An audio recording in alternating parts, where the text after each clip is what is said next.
त्रेता युग में एक बार बारिश के अभाव से अकाल पड़ा।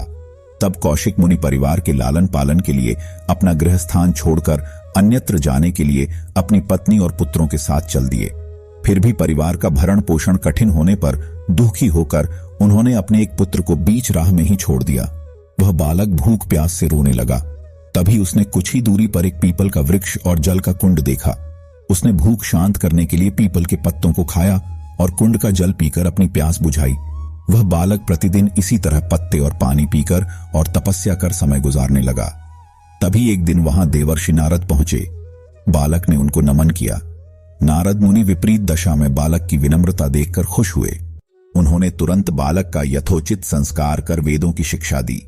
उन्होंने उसे ओम नमो भगवते वासुदेवाय की मंत्र दीक्षा भी दी।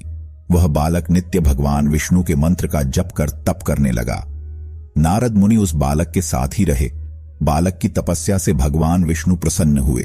भगवान विष्णु ने प्रकट होकर बालक से वर मांगने को कहा। बालक ने भगवत भक्ति का वर मांगा। तब भगवान विष्णु ने बालक को योग और ज्ञान की शिक्षा दी, जिससे वह परम ज्ञानी महर्षि बन गया। एक दिन बालक के मन में जिज्ञासा पैदा हुई। उसने नारद मुनि से पूछा कि इतनी छोटी उम्र में ही क्यों मेरे माता पिता से अलगाव हो गया? क्यों मुझे इतनी पीड़ा भोगना पड़ रही है? आपने मुझे संस्कारित कर ब्राह्मण बनाया है। मेरी पीड़ा का कारण भी बताएं। नारद मुनि ने बालक से कहा, तुमने पीपल के पत्तों को खाकर घोर तप किया है, इसलिए आज से तुम्हारा नाम पिप्पलाद रखता हूं। जहां तक तुम्हारे कष्टों की बात है तो उसका कारण शनिग्रह है, जिसके अहंकारवश धीमी चाल के कारण तुम्हारे साथ ही पूरा जगत भी अकाल की पीड़ा भोग रहा है। यह सुनकर बालक ने बहुत क्रोधित हो गया। उसने आवेशित होकर जैसे ही आकाश में विचरण कर रहे शनि को देखा। तब शनिग्रह बालक पिप्पलाद के तेजोबल से जमीन पर एक पर्वत पर आ गिरा, जिससे वह अपंग हो गया। शनि की ऐसी दुर्दशा देखकर नारद मुनि खुश हो गए। उन्होंने सभी देवी देवताओं को यह दृश्य देखने के लिए बुलाया।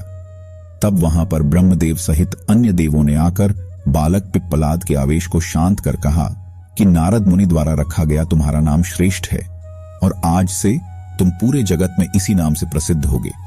जो भी व्यक्ति शनिवार के दिन पिप्पलाद नाम का ध्यान कर पूरी श्रद्धा और भावना से पूजा करेगा, उसको शनि ग्रह के कष्टों से छुटकारा मिलेगा और उसको संतान सुख भी प्राप्त होंगे।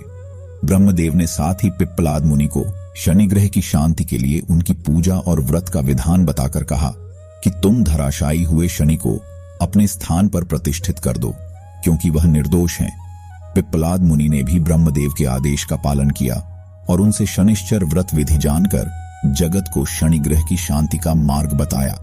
इसीलिए शनि ग्रह की शांति के लिए शनिवार के दिन पीपल के वृक्ष के साथ ही शनिदेव के पूजन की परंपरा है।